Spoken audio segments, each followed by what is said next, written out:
Go. You press record, Tristan. No, I haven't. I didn't bother. I just said go so you'd sound like a divvy when you started. Alright, sharp, let me start. Alright. Salutations, pod lovers. Welcome to another See You Next Thursday podcast. As Ariel Helwani would say, we're back in your life! Right, panelists this week are uninspiring and cantankerous. Yes, that's right. Put your hands together for Ed025, who when you type in mature into Pornhub, his videos will be populated. You've got Ed001, who in his spare time watches Ed025's videos on Pornhub. And me, Ed666, who films Ed025's movies for Pornhub. Good evening. Good evening, guys. How are you? I'm good, thanks. I'm busy feeling a bit sick now, actually. I know what website you're on. Just the thoughts of that, thanks. Don't. That picture you sent earlier. Oh, who sent it earlier today? I'm still.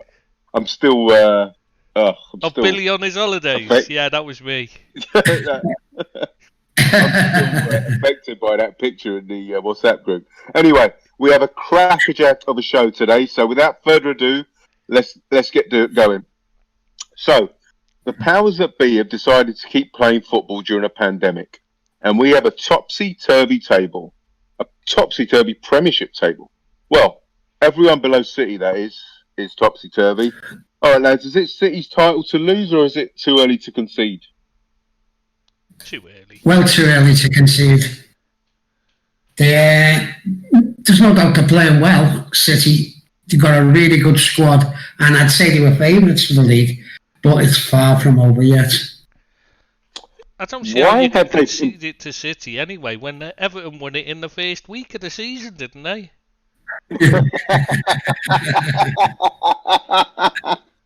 Why have City? What's been the reason for the improvement? They've got a good squad. They've got a good squad of players, and they're always going to win games. You know, not every game, but they're going to win a good majority of them because of the quality of the squad. And that's what the other teams haven't got. The other teams up there have got good teams, but haven't got a great squad. And that goes for Liverpool as well. Maybe not so much United. They've got a better squad than Liverpool, in my opinion. And that's what it's all about, squad depth. They're going to lose De Bruyne now for 4, maybe 5 weeks. And they just put Foden in or Gundogan or someone like that to come in. They've got quality, whereas the other sides, I think, struggle to put a like-for-like player out there. I think it helps the way they've set up as well has made a huge difference.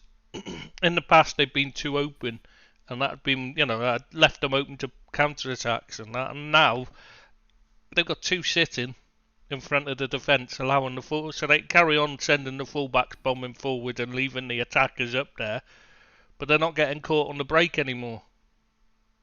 They've really improved defensively, haven't they, Tris? I think they have. It's having the two in front. Now they've got, what's his face? Rodri isn't on his own, because Rodri just could... They thought he was a Fernandinho level player, and it turns out he's not. He's not actually that good, so they needed someone to help him out defend. And now they've got that. It's worked.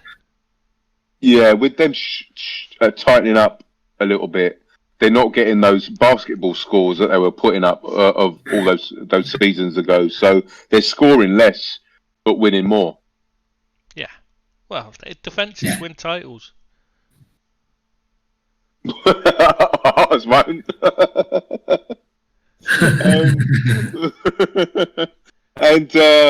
So you think it's... why has that happened? Is that Guardiola just checking himself, or is he just thinking, what's happened there? Why has he made that change? Because that's not his natural game, is it? He's finally seen sense and become a bit more pragmatic. That's all. Right. So props to him for doing that, because he could have ego first and just kept going the way he was going. But obviously he's thinking the pragmatism is going to yield better results. Yeah, I'd say so. It's odd though, because it is so unlike him. He's always said that he'd never do that. He'd never bend to pragmatism. He'd always keep going the way he's going, and it's not always about results and stuff like that. And now all of a sudden he's changed. It's weird. I don't know what's happened there. Yeah. So you know, to go in a slump, where did you been in a bit of a slump? And for a team of who've got the players that City have got, them players want to win things, otherwise they won't be there. And he's had to change, I think. Yeah, good on him, it's what he's done. Yeah, good point, because he sees these players, they're on big money, they're world-class players, very good players anyway, most of them, and they're not winning anything last 2 seasons. And that probably does have a bearing, Billy, you're right. And the fact that, I'm not just saying, I'm not saying, oh, Klopp's so wonderful, but he probably sees Klopp and he sees the way he's changed and modified his tactics, and it yields results and success and trophies. So he's probably thought, well, I could tinker a bit and do the same. He needed to if he's going to ever win that Champions League he's so desperate for again. Yeah, because it's the same, yeah. That's what's let him down in the Champions League, his defence. No, you know, it's not his attackers or his midfield. It's letting stupid goals in, and he seems to have addressed that. Hopefully for them, he's addressed that. And, you know, it is his way to win the Champions League, is to defend well. Yeah, true. And I don't think European teams fear City as much as Premiership teams do, because he seems to lose a lot of games in the Champions League. I mean, they're not in the knockout stages, but when it matters, because I don't think they have that fear factor in Europe that they did have in the Premiership anyway, or do have in the Premiership. You know, you're comparing Burnley to Juventus. There's a huge difference. Juventus are going in full of confidence because they've just won their league against City, so they feel they can match them. Whereas Burnley will go in against them and they'll sit back and just hope to hang on for dear life. That's the difference. But they lose to Lyon. You know, like in a 2-legged affair as well. But Lyon again, they going in there full of confidence. The only team that beats them in France is PSG. You know, you know that's their only. So they feel they've got a chance. You know. Yeah. So you'd agree, Tristan? True. Yeah. So would you agree with Billy that City are favourites? Oh, they have to be favourites, yeah. I mean, in a season like this, they had to be from the start, because they're the only ones with this squad big enough to cope with injuries. Yeah. And to be fair, they've been relatively lucky with injuries, because they've had now they've got Kevin De Bruyne out. They've had Jesus in and out, and Aguero in and out, but they've coped. They've definitely coped, that's for sure. And I think their midfielders scoring more goals, aren't they, as well? Yeah, but they needed to be fair. Yeah. Okay, yeah. So City favourites for the Premiership, no shock there. Let's talk about Leicester. What are your thoughts on them, guys? Well, I think they're a very good side, you know. They're a hard-working side. They've got a tremendous midfield.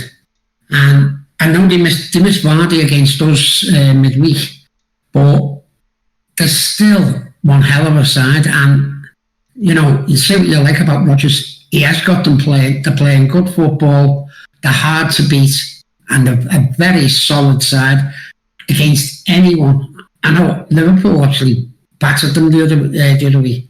But they are a truly up there, deserve to be up there side for me. Can I just ask, what do you mean by they play good football? I don't see any difference in the way they're playing and the way they won the league. Basically, they're just sitting back and hitting on the break. I don't see how theirs is that much better than, say, Spurs or, you know, any of these. I think Crystal Palace. They just got better players. I think the midfield's improved amazing. I think that Ndidi is a really good player. I'm not arguing. I'm talking about you said they play good football. I don't see what's so good about it. They play it nice. They play it nice. What, they hit it long? They hit it long to either Vardy or one of the wingers and look to feed from there. Is it nice? I don't. It's nice to watch. I think it's nice to watch. I don't think you have to play all this tippy-tappy Barcelona, Liverpool, City way. I like a ball over the top. I like a ball stretched out to the wing. Well, what I mean that's what I'm saying. Most of the game, are they playing that night? It's like I don't see. I mean, people rave about Barnes. I'm not convinced by him at all. He just seems a bit of a head down, run and just hit and hope, really. A lot of his stuff. Yeah, but I don't see that they do. I don't see the majority of their balls are over the top to Vardy. When they counter, they're devastating, but they don't do enough of it. They just do. They counter not enough for me. I think that. They move the ball really quickly, It's really the accusation that all they do is lob it over the top to Vardy is a bit missing. I never said I'm that. not sure about that. I never said that. Listen, I said they play it. I said they play it to the wingers or Vardy over the top. That's what they do. They move it quickly forward to either the wingers or Vardy.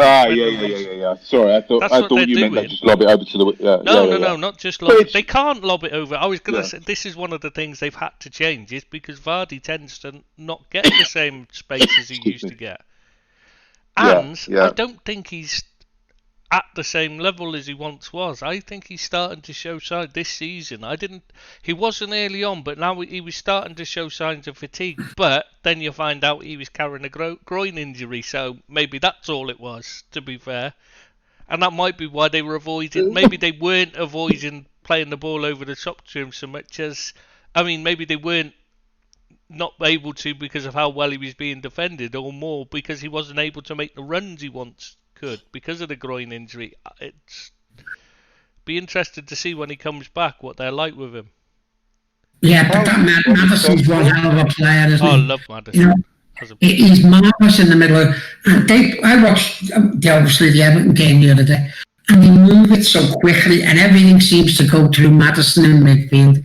He's always available for the ball, and he gets it and he moves it all the time very quickly. Yes, he's like a Liverpool type player. He really is. He's one of them players that you're looking to make the game, and I think he's a marvellous player. Yeah, that to me is the difference between him and Grealish, and why I think he's a much better player than Grealish. Well, a better player than Grealish. I was just going to make that point. Quickly, Grealish will hang on, he'll wave his foot over the top of it.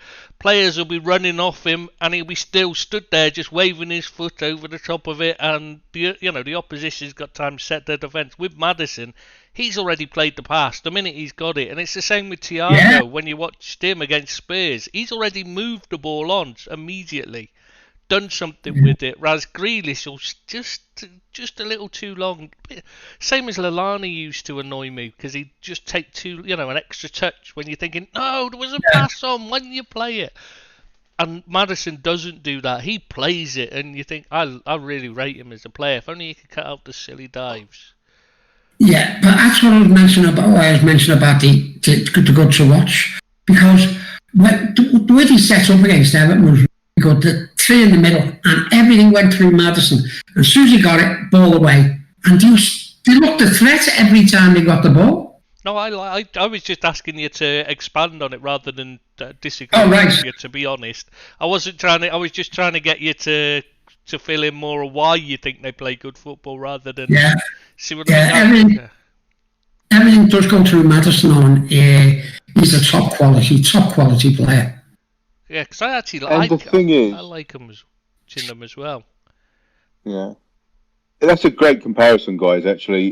Tristan, Grealish and Maddison, they kind of play the similar position. And two English players, and one is being heralded as like, I don't know, world class, and one is not. Yeah, exactly. And one isn't getting the plaudits he deserves. And the team in the England, and the place in the England team he deserves. He should be first choice, shouldn't he, Billy? What do you think? Yeah.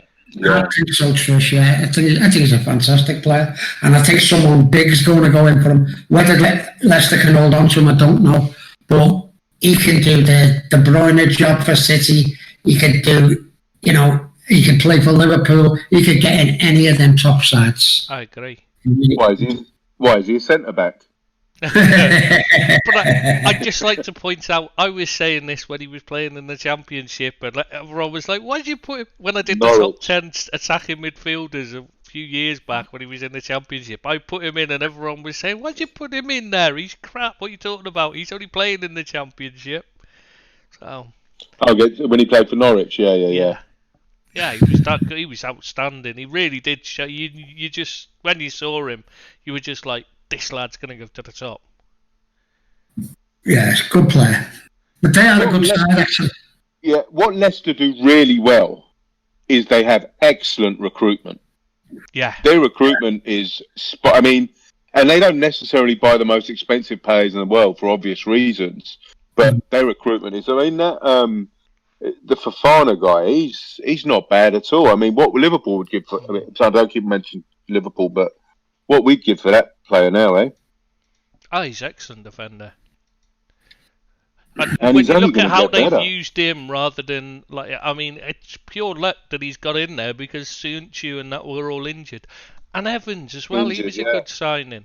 I can't understand why Arsenal never made that their signing a few years ago when they had the chance. He's massively underrated, Evans, in my opinion.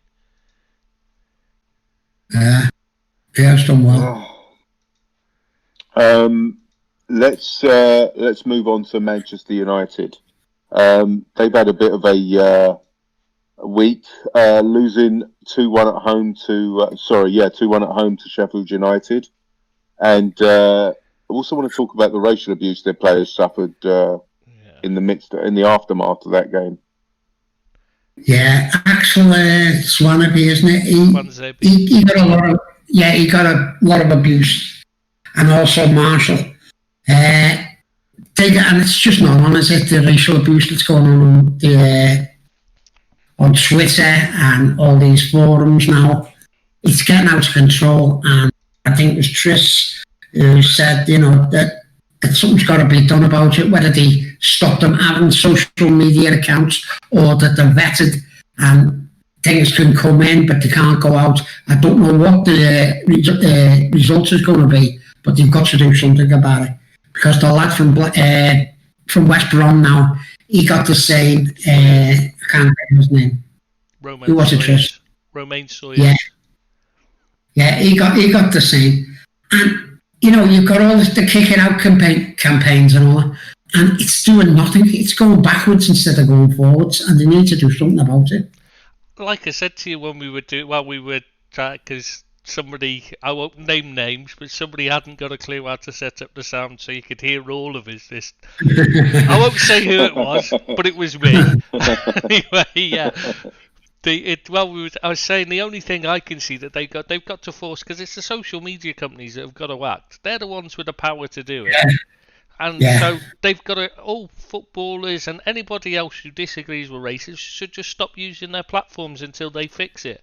It's not a problem. There's no difficulty for them to delete account. If somebody complains about racial abuse from a certain account, they can block it and delete the account immediately. Yeah. Yeah, it is going beyond the joke though, because we've got all the kick it out campaigns and people taking the knee and all that, and then to just find another platform to spout this bile, and it's just wrong, isn't it? It's wrong in society, not just football. They shouldn't be allowed to do it, and as you say, Tris, it's got to be done from the companies themselves. They've got to do something about it. I don't understand why they don't. Can't be helping them. No, it can't. No, you wouldn't think so. But that's you just got to hope that someone grabs the bull by the horns and does something about it, or the police get involved or whatever. But there's got to be something done about it. It's totally wrong. And the annoying thing is when they start claiming it's free speech, they're allowed. It's like, oh no. No, that's not free speech, mate. That's not what it's about. No, it's hatred, yeah. It's terrible. Well, you have free speech. I'm all for free speech, but when it breaks the law, that's when it's that's when free speech argument goes out the window. You know, you're being racist, and that's breaking the law. There's never been a free speech. There's never been free speech anyway. It's never existed. It's a fallacy. And nor should it, because we've shown, when you look at social media platforms, you see immediately that human beings are just not capable of being trusted with it. No. Well, let's not go down this philosophical argument, because we'll be here all day otherwise. Yeah. Just want to mention it because there is a problem that's with football at the moment. Not just football, but it's coming through the football world. Is this the time to talk about? I mean, this is probably a good segue into the Zlatan and Lukaku incident, but we also need to talk about United and Sheffield United, Man United and Sheffield United. Yeah, so, do you want to just touch upon the? Yeah. So, do you want to just touch upon Lukaku and Zlatan? Because that Zlatan-Lukaku thing, that stemmed from Moshiri saying about when Lukaku wanted to leave, he said to in the paper, wasn't it? He said he got a voodoo message, so wanted to leave. Which, obviously, Lukaku was extremely annoyed. You know, I mean, let's be honest, he wouldn't have said that if Lukaku was white. So, you can say it's not racist, but would he have said it if Lukaku was white? No, he wouldn't. But, then on the other hand, it does, you know, the voodoo thing does stem from Haiti and Africa, where, you know, the vast majority of the citizens are black. So you could say that, like, it's highly unlikely to. So maybe he could have an argument saying he didn't mean it as in the colour of his skin, just where he's come from, but he's Belgium. So I don't, you know, so that doesn't even follow. It was a stupid thing for Moshiri to say, to be honest. And, you know, and Christian. He's Belgian and Christian. So I just couldn't. I'm trying to come up with how he could mean that in a non-racist way, and I simply can't explain it as in any way other than he said it does come out as if you're racist. But then Zlatan knows this. He knows that's happened, and so for him to turn around and say about go and do your voodoo, you know, that's I don't think he. But it doesn't seem like he's just meant it as a dig because he knows it'd wind him up, rather than that's how it came across to me. Without knowing the two protagonists, Zlatan and Lukaku, obviously. Well, they don't like each other. I'm not so sure that Zlatan's dig was racial. No, that's what I was saying. That's why I was giving the background to explain why I think it's not. I think he's taken something somebody else has said, knowing it'd annoy him, because they don't like each other. They already disliked each other. I mean, a couple of years ago, Zlatan told the paper that when they were together, I think it was when they were were they at Man United together? Was it United? And he told him that if he had it, every time Lukaku had a good touch, he'd give him 50 quid. And then he said, I think he said something about I'd never put my hand in my pocket once, or something along those sort of lines. But yeah, so they clearly there's a definite they hate each other. There's a bit of history there. And it was, you know, he was trying to wind him up. That's the type of volatile person that Zlatan is, by the way. And it was more done to wind him up than to be anything racial, in my opinion. But he still shouldn't have.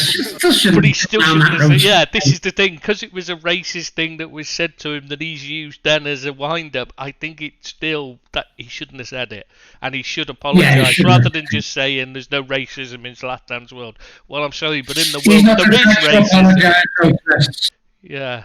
He's not going to apologise. And am I the only one that would have loved to see Lukaku knock 7 bells of crap out of him? To be honest, I've got to be honest. Like, Zlatan's he's turned into a caricature of himself. I know where it came from, that somebody wrote a book, a biography on him, and he made him out to say all these stupid things and that, and then he started living up to it for a laugh. But he's gone way beyond it, and he's become just a joke, and it's embarrassing to listen to him. And you just think... I honestly, mate, I don't have any problem with it because I think he's bringing laughter into football, and he makes me smile when he says like a lie. What about when they, stuff like when he came back from an injury quickly and he says lions heal differently or something like that. I don't think he's doing anything wrong. He's at 39 years of age and still banging in goals in a Premier Division in Europe. I don't see nothing wrong with the guy. I think he's a positive influence on football. I'm not sure I'd say he's positive influence. He's a good player, but, but that's all. Yeah, but no, But at 39 years of age, to still be banging in goals in Serie A, that's an achievement in my book. And he's not. He's not doing anything wrong. He's enjoying his life. He's enjoying football, and he's just coming out with some... would argue about they're not doing anything wrong. And so would anybody who played against him, because he's constantly fouling. He's a bit like Harry Kane, where he steps back into him and throws the elbows and that. Except unlike Harry Kane, he doesn't injure his ankle doing it. Did you see that, Billy? Did you notice that yesterday? That was how he got injured. He stepped on. He tried to foul Henderson and tripped over his own feet and done his ankle in. Honestly, hey, am I the only one who thought that Thiago's challenge on him was legal, or am I wrong? But we'll get back to that anyway. So I like Zlatan. I think he's I think he's good for football, but I can see why people are wound up by him, and I can see why Lukaku was wound up. So I don't find him wind up. I just find him tiresome and boring. It's like, it was a joke at first, but it's boring now. That's what I think. It's just, all right, your gimmick's done. Grow up, move on. Come on. See, at the top of when I introduced you as cantankerous, I was right, wasn't I? Oh yeah. Yeah. It's me age. Listen, you have to. Once you get over 40, you have to be moany. But in his defence, Pogba came out and said he can't be racist. He loves me too much. So let's put a lid on that one. Yeah, I don't think that's a good. That's not fair. No, it's not fair, really, for me. He said something stupid. That's like to keep up his reputation. That's like coming out. No, the reason why I said that is because Pogba's obviously hung out with him a lot. So that doesn't mean anything. Donald Trump hung out with Mike Tyson. Let me finish, right? So he's obviously seen the way he talks, he acts, he's around black people, and he's obviously not racist. So he's come out and endorsed and advocated for him. Mike Tyson endorsed Donald Trump as not racist. Would you say? But the man's, clearly is. So. Sean Terry used to go from me, all the other black players, and you can't tell me he's not a racist, so I'm not having that one for 1 minute. You act different in front of people and behind the back, and I think that's the type of person Zlatan is. I'm not a fan at all, sorry. Yeah, I'm not saying he's racist, by the way. I just want to step before we can. I'm not saying he's. What I'm saying is, Pogba saying he's not does not work for me. That's not whoever Zlatan knocks on your door. Is that what you're thinking? like he's gonna know where I live. I'll tell him. I'm not bothered by Zlatan. We've got good security guards here. They're deeps, mates. Remember? Tristan says you're racist. I've said worse about him. Trust me. I've said worse about him. It don't bother me. Anyway, let's get on to Manchester United. Yeah. Because 2-1 at home. That was a terrible result for them, wasn't it? They were awful. I wonder what happened.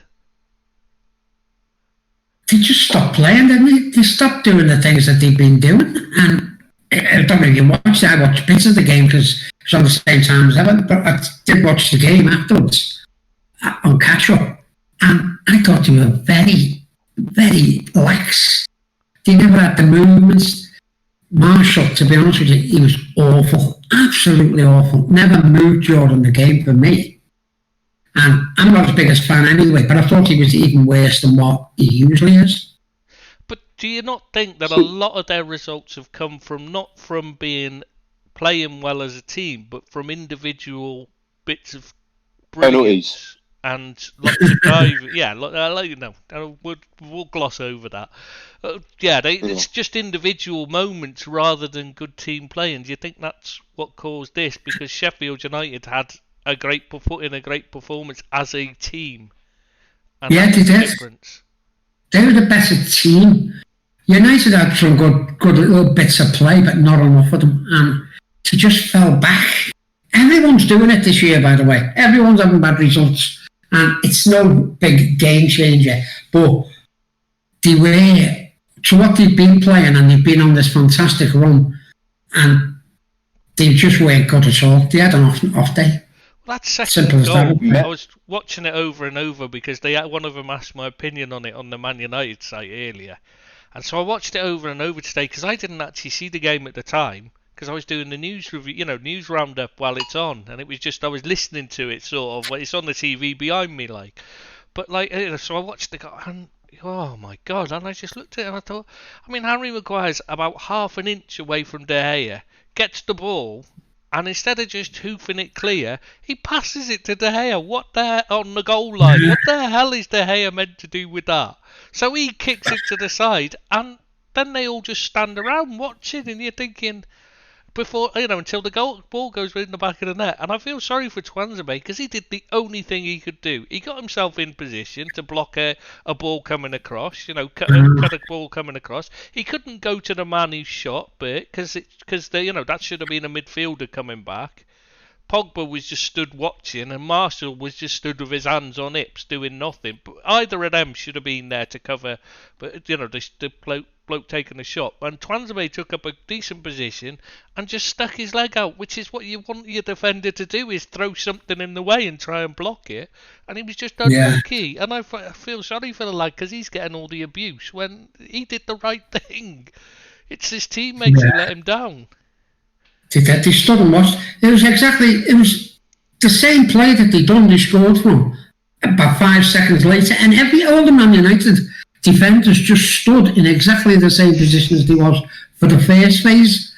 And the second phase, when the same fella again, he just put in a net off deflection, of course, and it was terrible defending, really lax.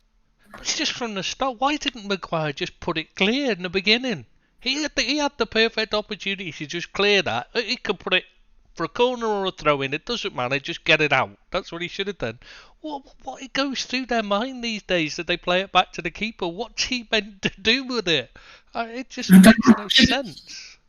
Do you think it's a bit of when only playing Sheffield United that they only had one win all season, and it's an easy, they'll stroll through game.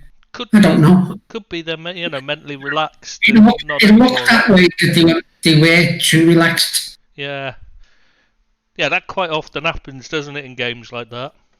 Yeah, it must do, Trish. Yeah. Is the Great Escape on for Sheffield United, lads?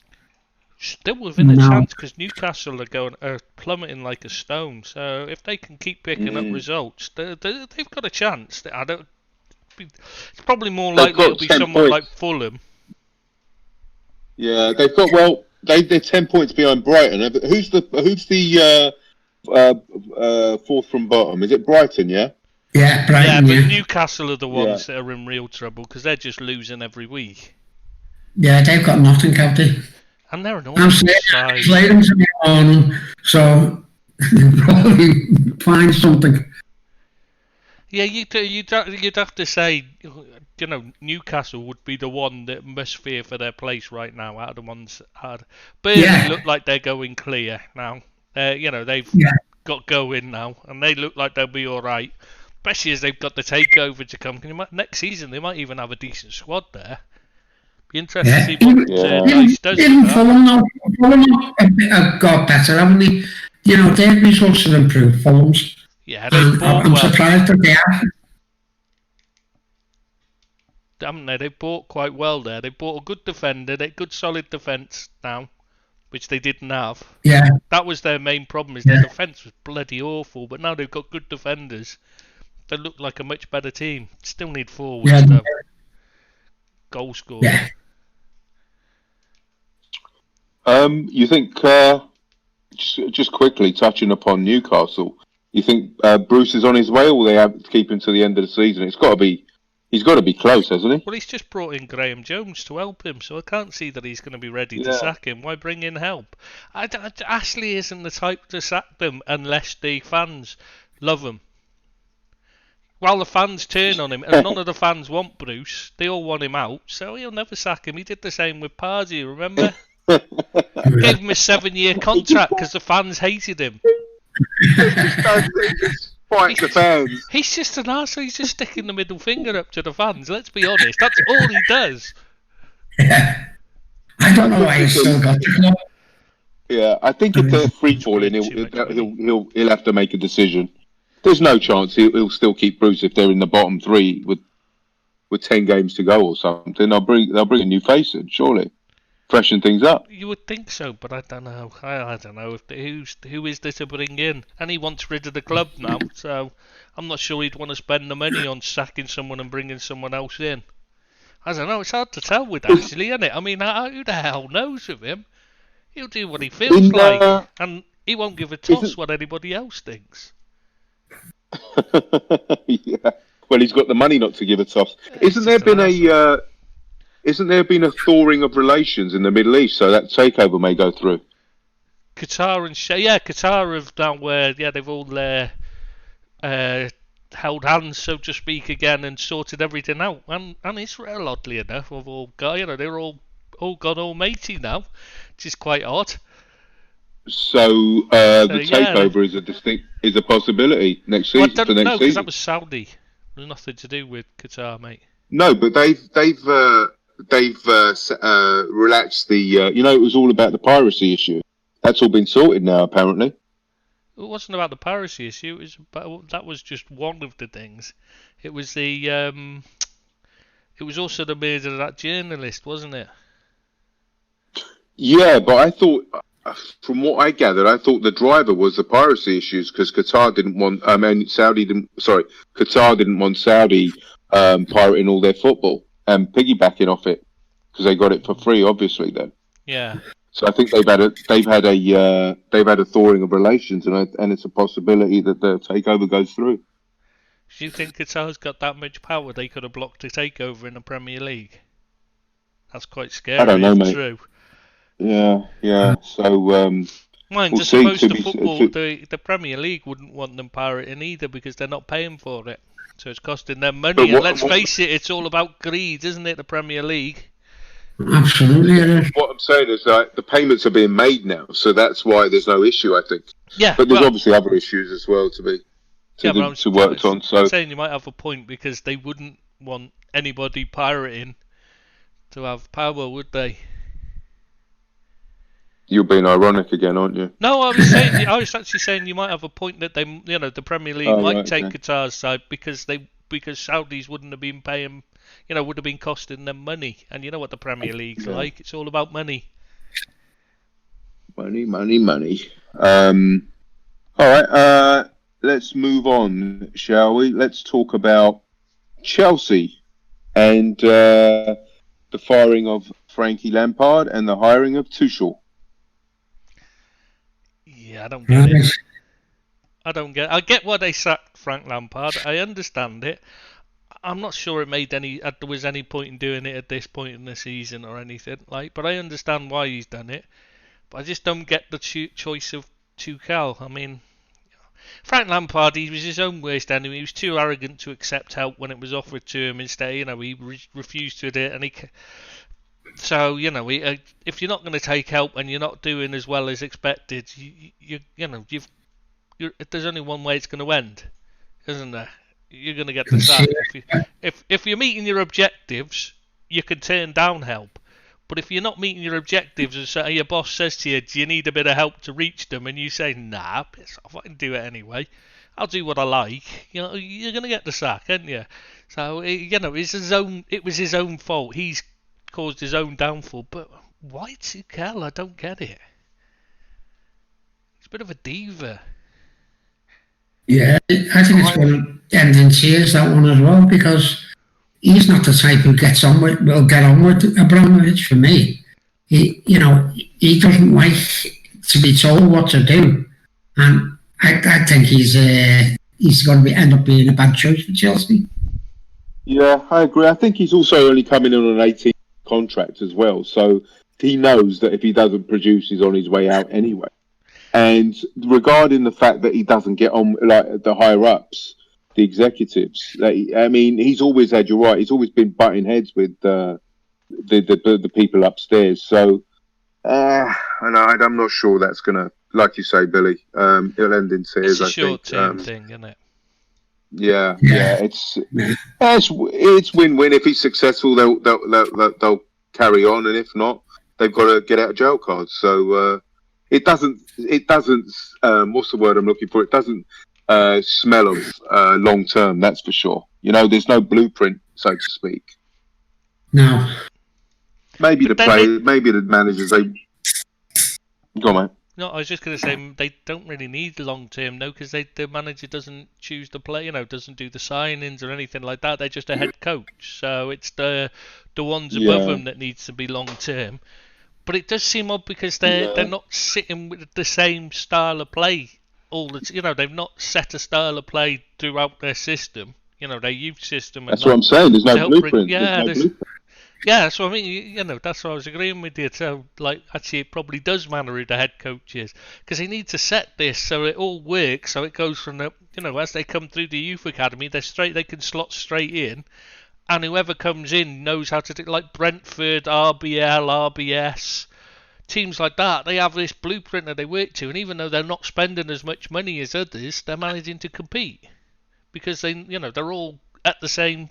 They know what they've got to do exactly. Highlighting what you've just said. Highlighting what you've just said. I would have gone for Rangnick and Nagelsmann dream team at the end of the season, and they're maybe left. No, they wouldn't get Nagelsmann. He wants to go to Bayern Munich. He's a Bayern Munich fan. Oh, fair enough. I would have pushed for that, but as you say, money talks. They could have offered him an offer he couldn't refuse. And I'm same with Rangnick. Well, where's he going, Tris Allegri? I don't know anywhere he's going. It's a strange one, isn't it? Win everything with Juventus, and then then can't get a job. But then he doesn't use youth players. He's very cantankerous and difficult to work with.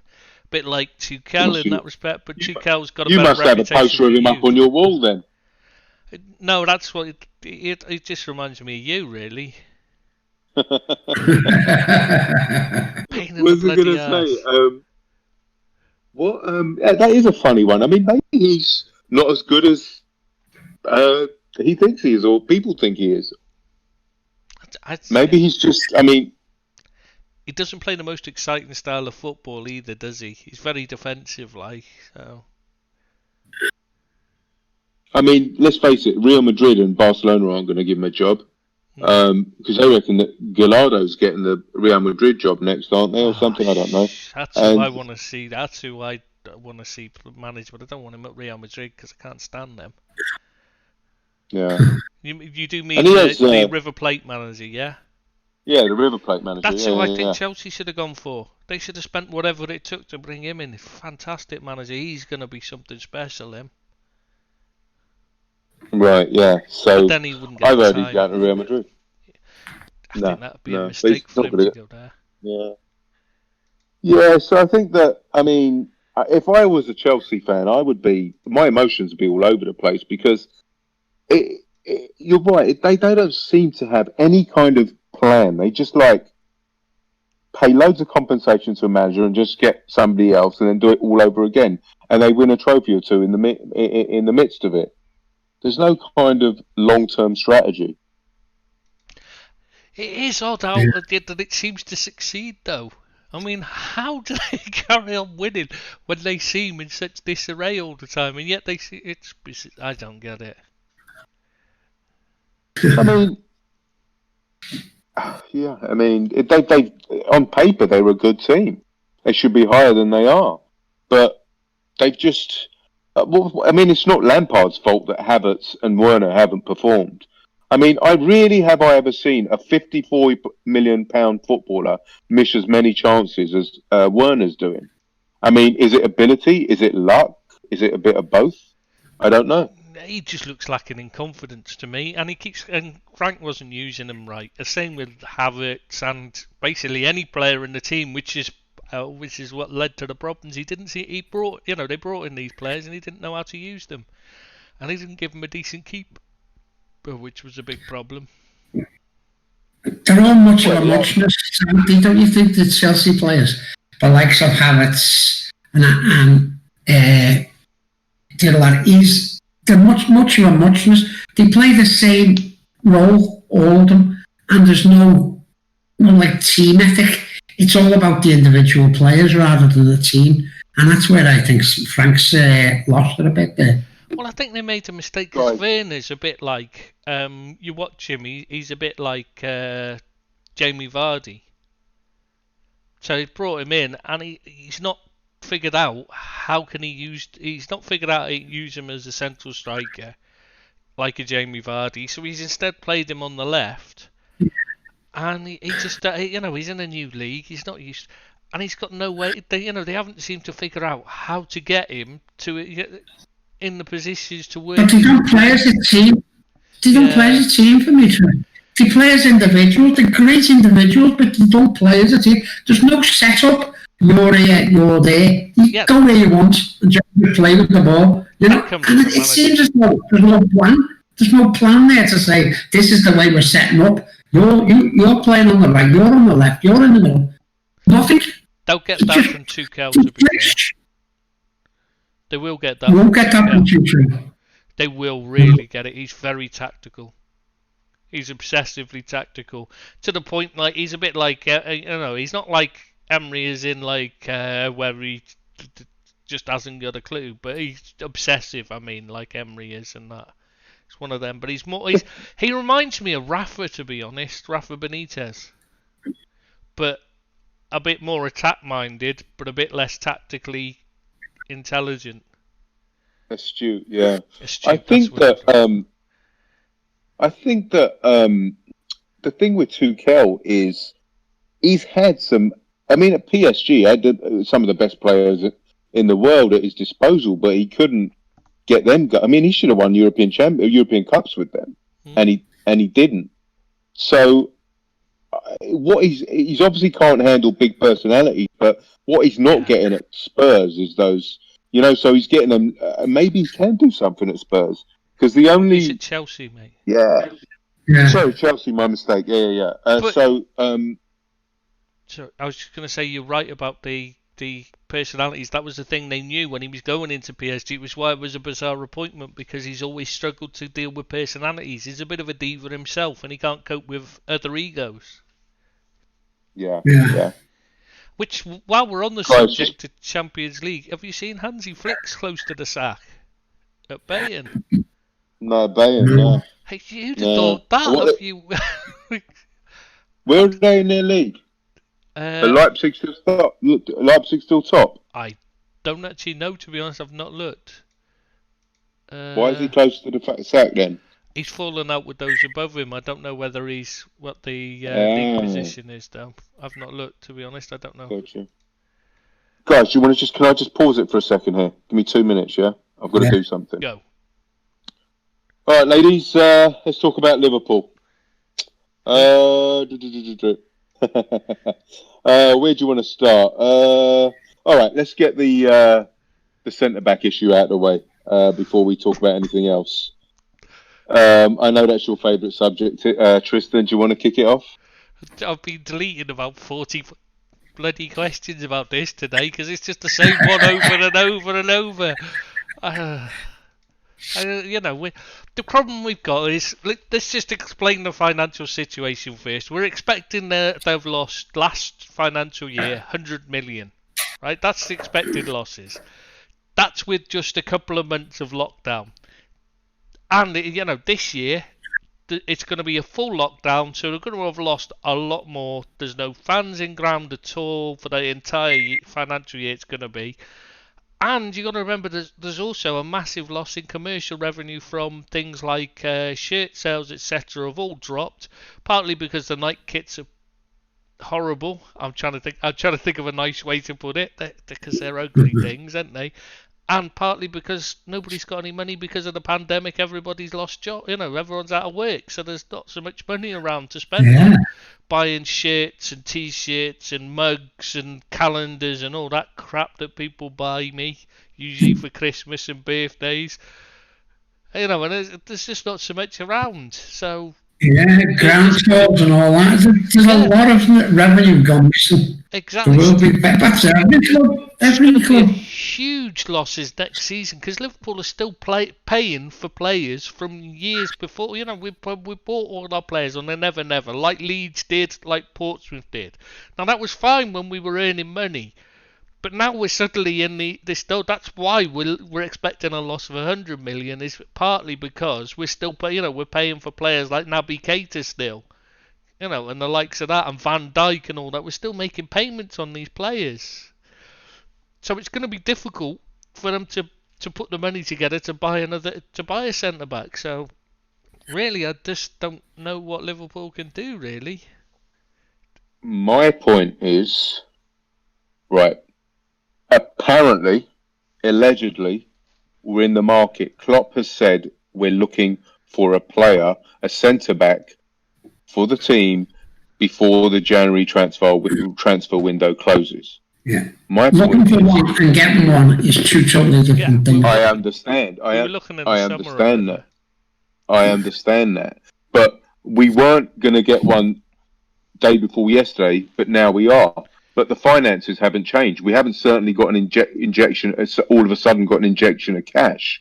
So we're spending the money anyway. If we get a player in the next couple of days, so why weren't we doing that? Well, to be fair, the finances have changed. One minute, because the injuries were still apparent. They were still there. Yeah, but the finances have changed. If Matip's out for a long-term injury, you'll get an insurance payment.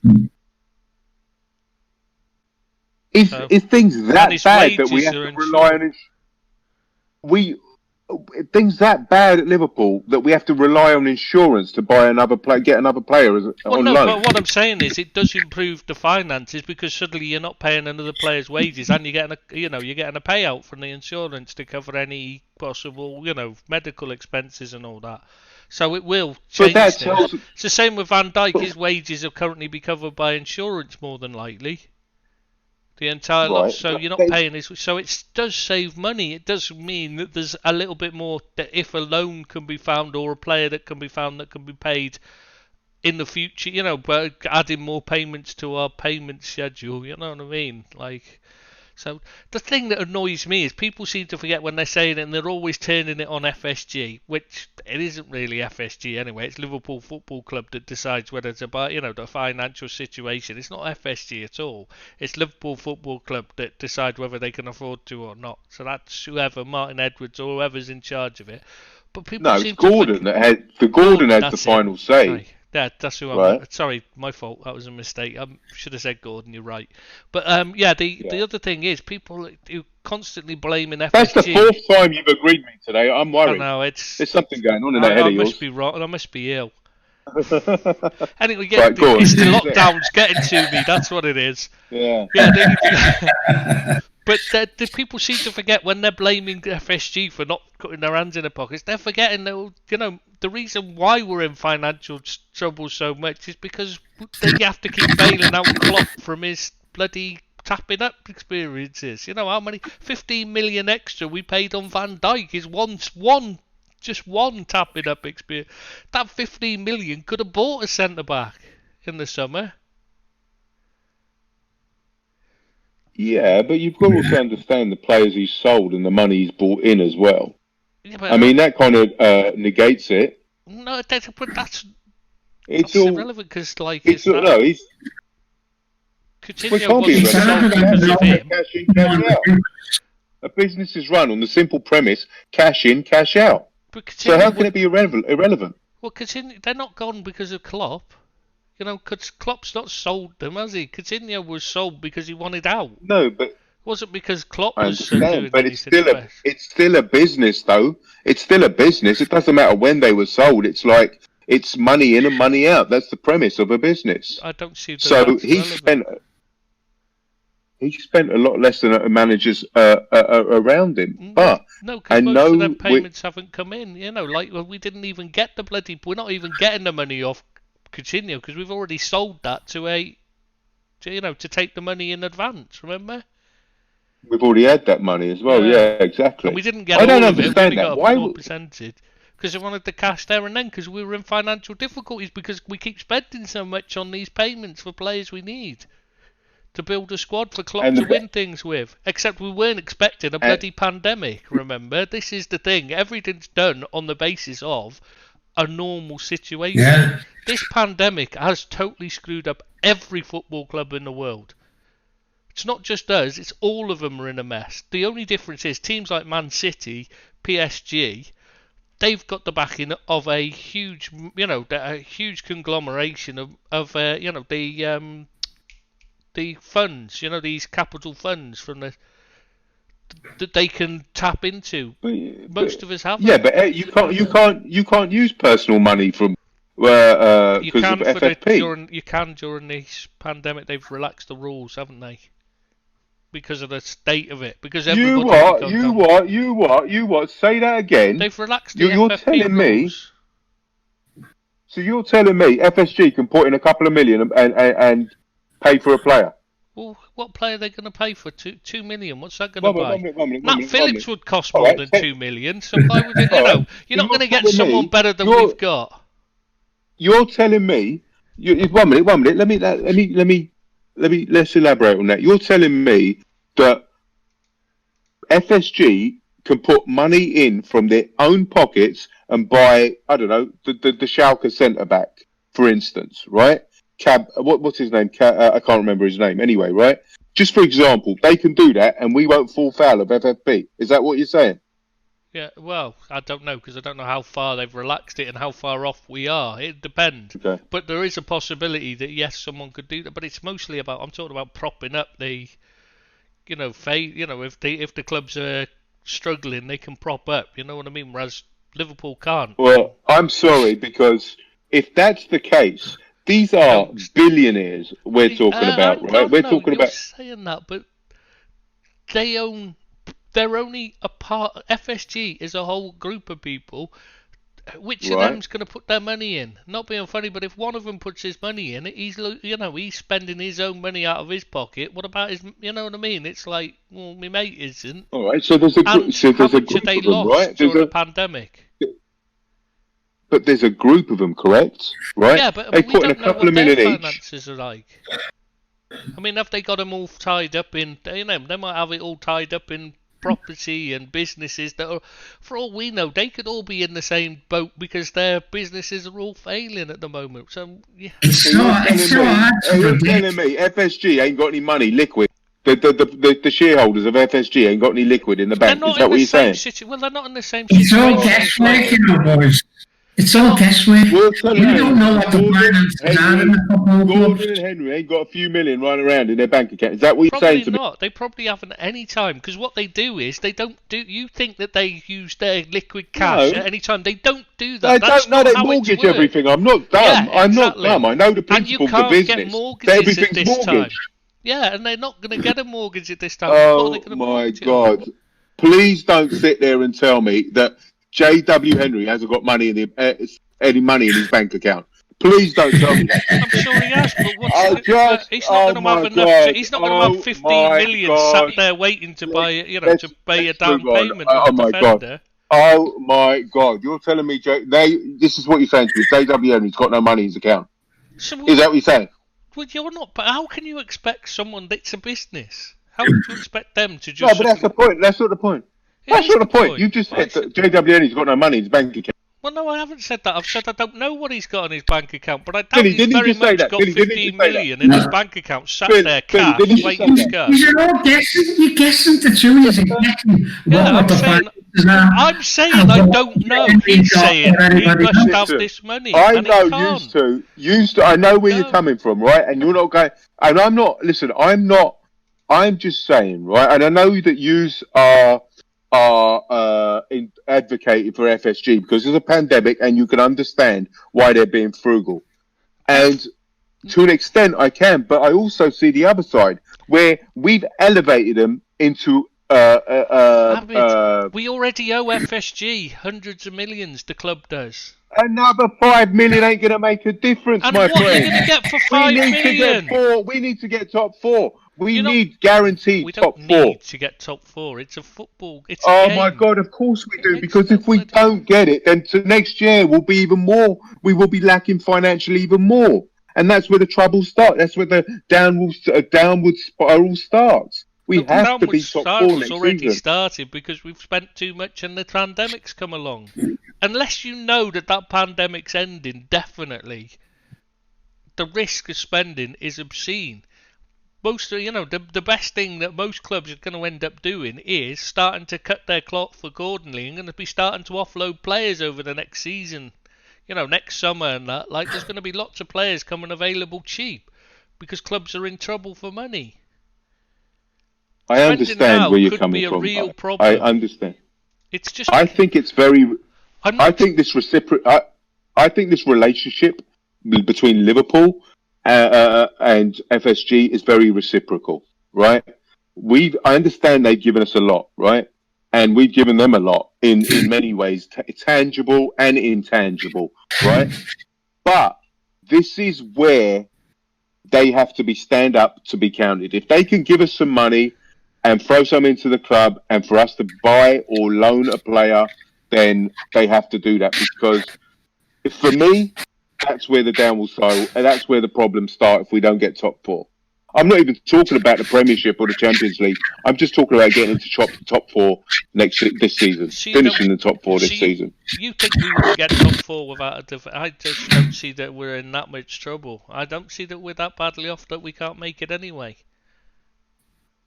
The only difference you're missing is you're basing this on an injury to Matip now, is the sudden panic because Matip's injured. Well, Matip was always bloody injured anyway. He's not made any difference when he's out and when he's in. We've done, we've had a good record with the team we've had. For me, I think it's dicey that we get top four with a back four of Phillips, Williams, Henderson, and Fabinho. I just think that, let's not even rely on Matip because he plays one game and he's out for 12. So for me, I think.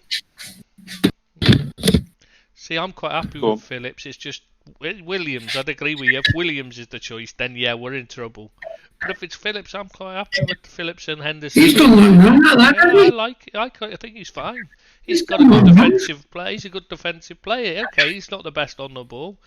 But no, what about if there's an injury to either Henderson or Phillips? Then what are we going to do then? You need a centre back. There's only a few months till Gomez and Van Dijk are going to be back, and we're going to end up with what's going to happen then.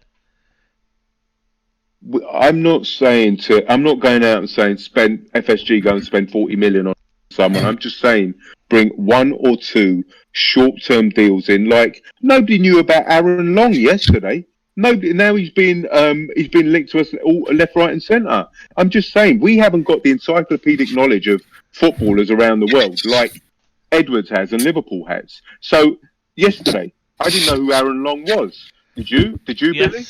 Yes, I did. He was USA captain. All right, fair enough. You did. I'm not being funny, but like it's not like he's he's unknown. He's been captain of the USA. It's like I don't watch international football, so I don't know who he is. But all right, you get paid to watch football games. Do you know what I mean? So I don't. So that's your job to do that. So yeah, true. What I'm saying. The point I'm making is they could put a rabbit out of a hat. That's not hard for them to do. That's their job. That's what Michael Edwards employed to do. If you watch him, I think that's more a desperation signing, though, rather than a rabbit out of a hat. He might turn out to work. He might work out as good, but he's not someone that teams should be looking to spend huge money on. And this is the problem. You see, the ones we look. It's not spending huge money.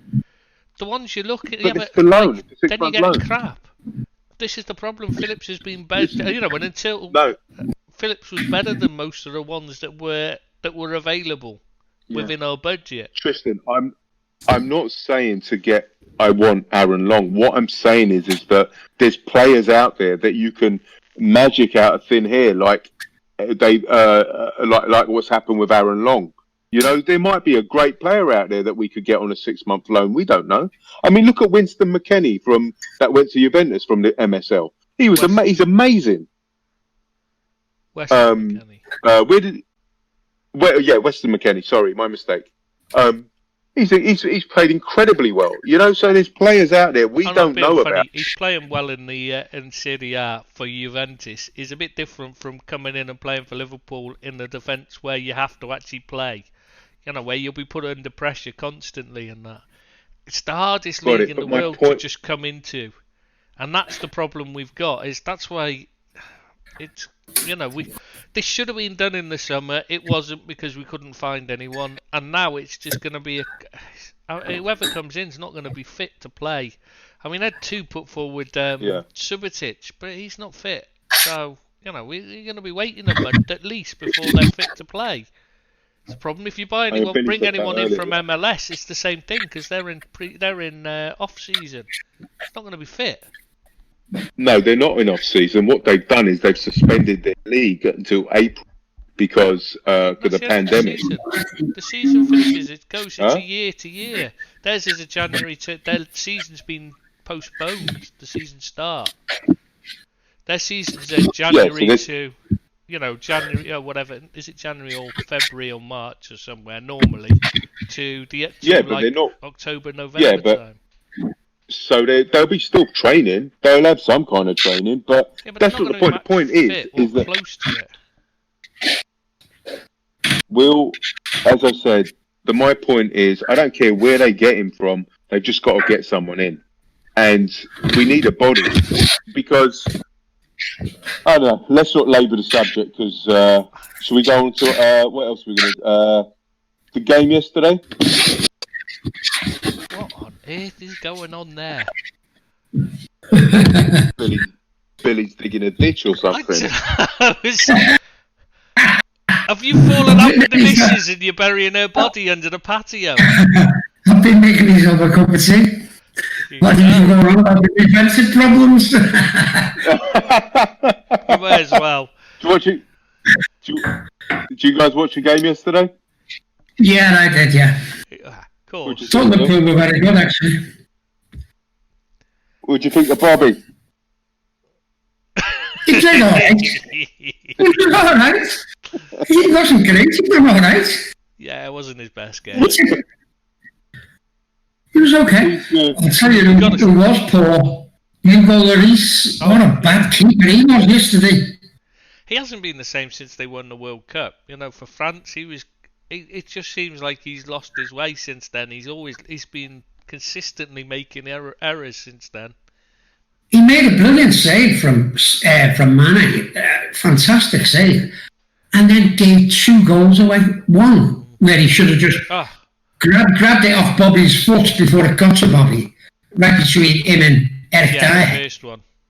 Should have got that, and then the one he pushed out right to Trent. Yes. That was terrible keeping for an international keeper. They've got to go out for a corner or at least, wide. He put it right to his feet. I thought he was awful. Yeah, I tell you, why haven't they replaced him? Sorry, go on, mate. Go on. No, it's just going to say, I tell you, who did play well was Milner. But yeah, that is a good question. Why haven't they replaced him? I suppose he's the captain. So maybe because maybe he's got a bit of say in the team, like, you know what I mean, and it's like easier to. It was only a month ago that Mourinho said he's the best keeper in the Premier League, bar none. That's why he actually said that.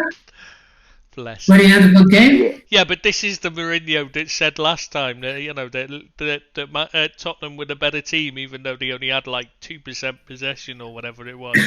Was it 24% to be fair? I always exaggerate slightly. But they had a couple of breakaways at the end. That doesn't mean you're the better team, Jose. It doesn't mean that at all. No, Liverpool were by far the better team. But it's a big blow for them losing Kane, I think. because they haven't got a lot. They've got a handful of decent players, really good players, I mean, but what's happening with Gareth Bale? Can someone tell me why the hell they bought Gareth Bale if they're not going to use him? Or not so much bought him, but got him on loan or paying his wages. What's that all about? That's the most bizarre signing of all. It just seemed like it was something because the fans weren't really behind Jose because they want a bit more attacking flair from their team. I think it was just a signing to keep them happy, to be honest. Do you not think that? But it's a strange one. It's so strange, isn't it? Why haven't he played him if they got him? That's what I'm saying. Go on, Abid. Sorry, mate. No, you're saying it's just to placate the fans. Is that what you're saying? Well, it just seems like that because it doesn't seem like there's any. Jose certainly hasn't got a plan to use him, has he? No. The interesting thing is he doesn't want to play on the left. He doesn't want to play through the middle. He wants to play on the right. And I've never seen him play on the right. So he's just picking where he wants to play now. It's a strange one. As Tris was saying, it must just be to placate the fans that they weren't going to buy anyone and they just got him on loan. And it's just so strange. He hasn't even figured. I haven't seen him figure in a game by coming on late as a substitute. I tell you what, though, Billy, they can't be paying Tristan. They can't be paying all his wages. Otherwise, he'd be starting every week. Surely not. No, surely they can't pay him for. You wouldn't. He would have to play. Mind, then again, they can afford to pay Jose's wages. They can't be much less. No. Yeah, but they can't afford to be playing both of those wages. True. There's no chance he's on. Depends on how many shirts he's selling, mind. Because that's the thing but that he probably is. But the club don't get shirt sales, do they? Much? If they're sold in the shop, if they're sold in the club shop, they will. They'll get the Merchants Cup, which will be, which is a decent cut, like. And I bet you any money that he shifted a shed load of them when he signed. Yeah, online, not in the shop, because they won't be able to get in. Yeah, but it'll still be through the official club shop, which means they'll get the merchant cut. Yeah. So but I can't see them doing much damage. Can you? To be honest with you, Tottenham, I can't see them challenging for the top four the way they're playing at the moment, and they're going to get. If he's out for a bit, Harry Kane, they're going to be in real trouble. The problem is Jose. I mean, why didn't he? Where was Toby Alderweireld? He's the best defender by a country mile. It's not even close. You know what I mean? There's Toby Alderweireld, and then there's nobody even in the same league as him, is there, as a defender at Tottenham? Where was he yesterday? There you go. I couldn't figure that out. Substance? Well, yeah, but that's my point. Why is he not in the team? They've got the defences all over the shop. You've got a young lad there who's learning his game.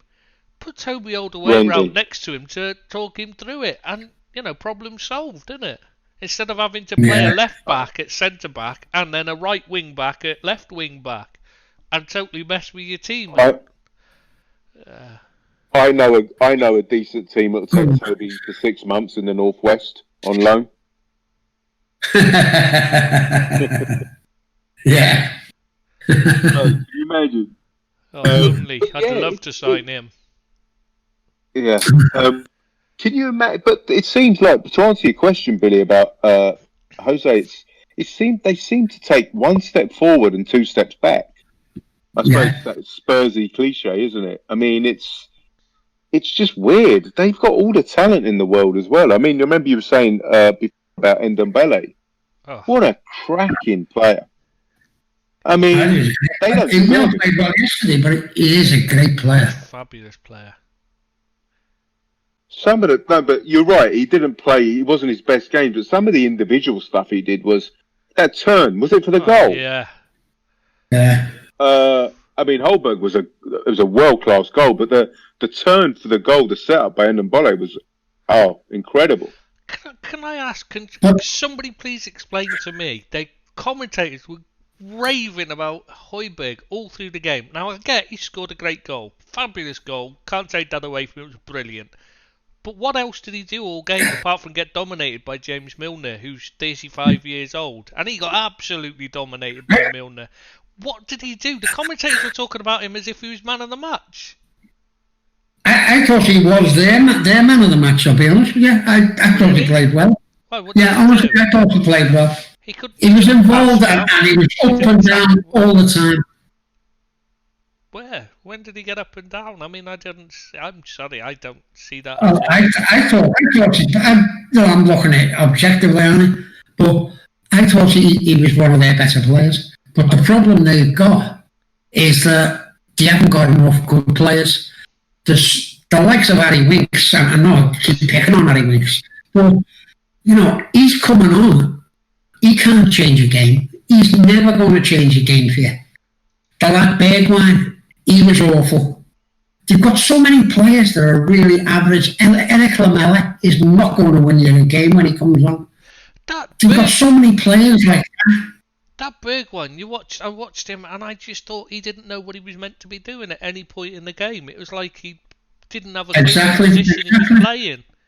And he really didn't know what to do. It was weird. I feel sorry for him because I think there's talent in there. Bergwijn's got some talent. I really feel sorry for him.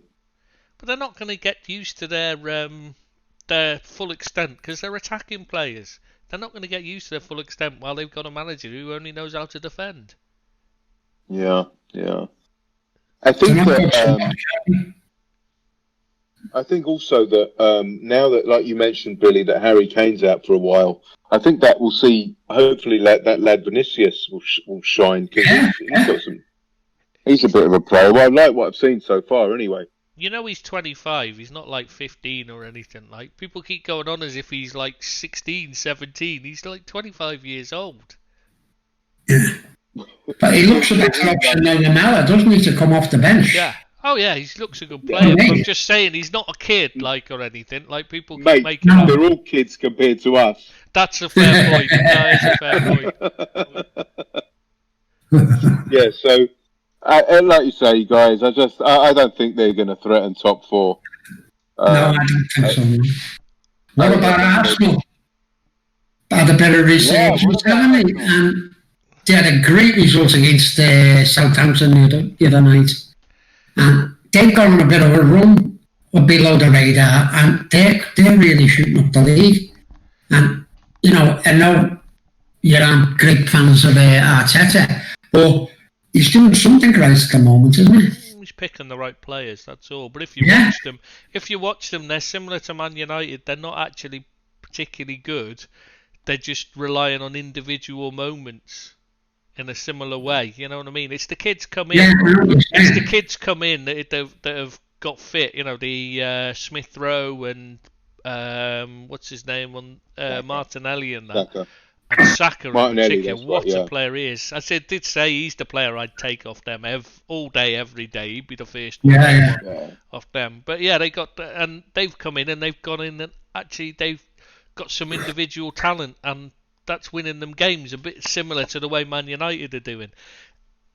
Trouble is, that's all. This season is so difficult because teams aren't getting the amount of time to work in training on discipline, organisation and all that. So this is why these teams that are just playing on individual talent, City or another, a lot of their gameplay is based on individual talent at the moment. That's why they're suddenly streaking away because they can use the individual talent. Now they've got a defensive base in front of a defensive base to build on. They can use their individual talent, and United, they're winning. It's going to be interesting to see if they can maintain it next season when teams that normally work on, win games more about teamwork than individual talent, how how it will compare next season. If you see what I mean. Yeah. Doesn't make any sense because I completely lost the thread of what I was trying to say as I said it.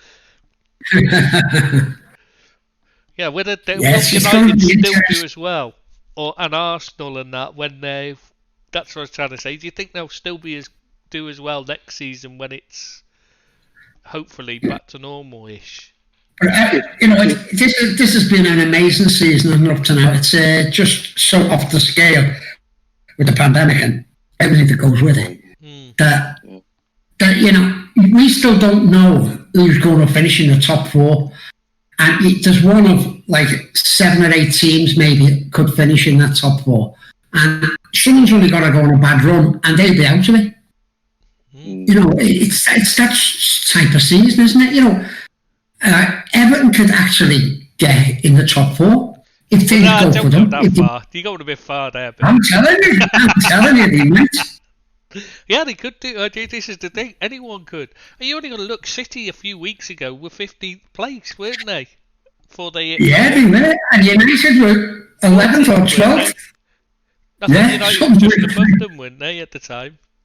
Yeah. And it's such a strange season. It's absolutely alien, isn't it? Absolutely alien. I don't know whether it's good or not. I can't decide. In some respects, it's great because it's like you don't know what's going to happen. But in other respects, it's without the fans, it really is difficult to maintain interest. Is the problem? Who'd have put Aston Villa up there? After the way they had the season they had last year, you wouldn't have thought they were going to play like they have done. They made some great signings, by the way. They are only 10th, now. They got down to 10th now. Yeah, because I only noticed. I thought they were up there as well, and I was doing. I did a team review on them. I was like, oh, I didn't realise they'd dropped down that far. Yeah, they've hit a bit of a bad patch. Like I said, it's the Greek. They're not. They were going on a great run, and when they were on the great run, everything was quick and it was just done, and they were in there and they were on the quick counters, and now they've tried to play a bit more and it's not working out for them. It's it's swinging around. They're only 4 points behind Spurs. Exactly. So that table is so congested, and like you said, Billy, and 2 losses and 2 wins, it's a different table. Yeah, absolutely. Southampton is still, Southampton have been playing some great football. They're another one that could do well. Yeah. Going back, go on, Billy. So I'm just saying you can't rule anyone out of getting in the European places, top 6. Yeah. Out of the top 10, 12 teams. Yeah, because we've only just gone past halfway, so there's still a long way to go. Yeah, and you've got to take into account that City, after January, they may have a couple of injuries that affect them really adversely. They can't buy their way out of trouble. So, yeah, it's anyone's really. Yeah, De Bruyne is going to be could be a big loss for them. We're going to have to see how that plays out. Yeah. To answer your question about Arsenal. See, I do listen, Tristan. About sorry, what were you saying? How about next season? I think if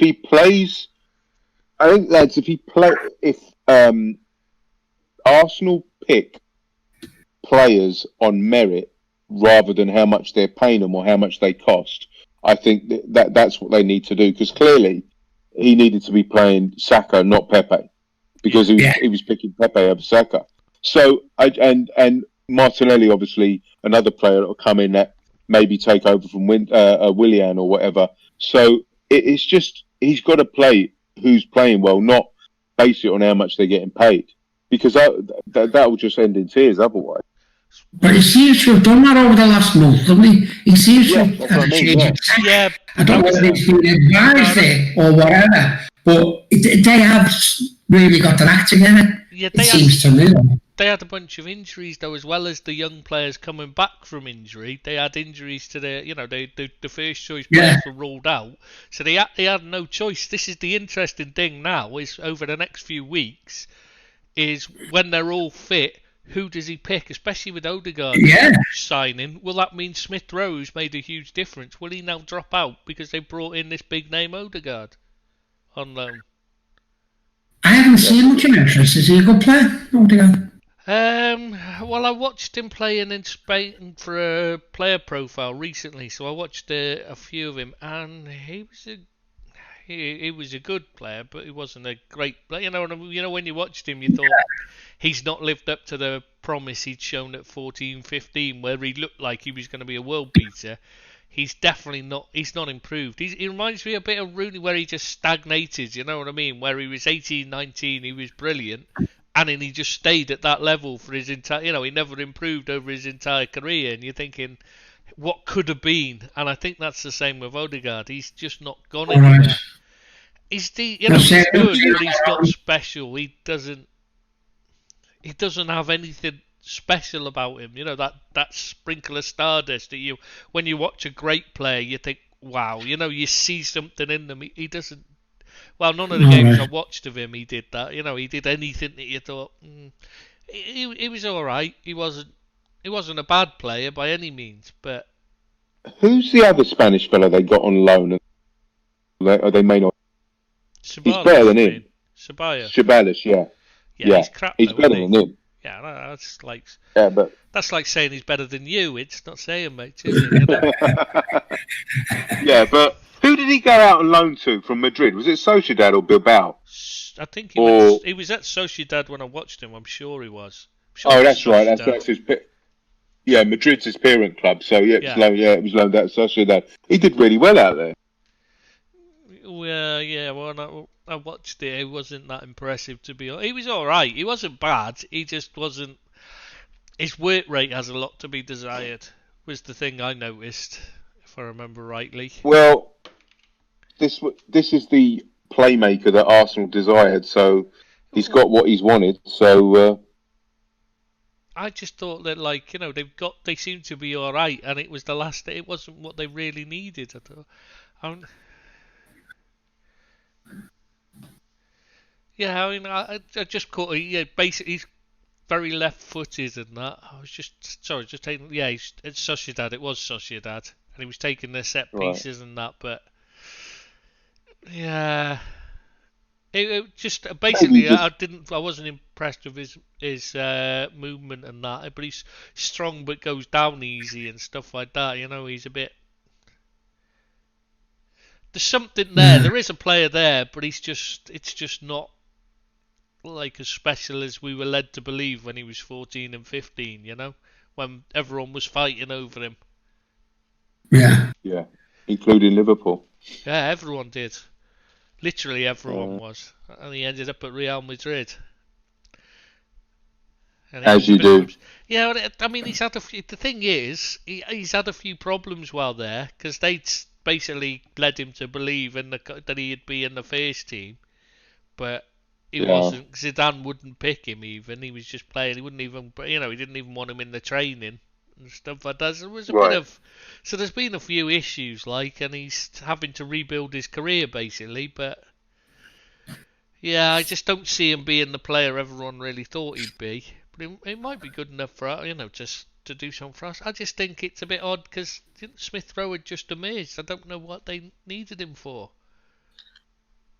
They are really, talking about finances, they are really, really going out there, Arsenal. If they don't get top European football, they're really going to be screwed. Yeah, they have certainly pushed the boat out, haven't they? They were spending next year's and the years after and that. I just thought what they needed was central midfield. They needed someone in there alongside Partey, and they bought someone to go in a position they're already fairly strong in. That's what I don't understand about the signing. Well, there's no logic at Arsenal. So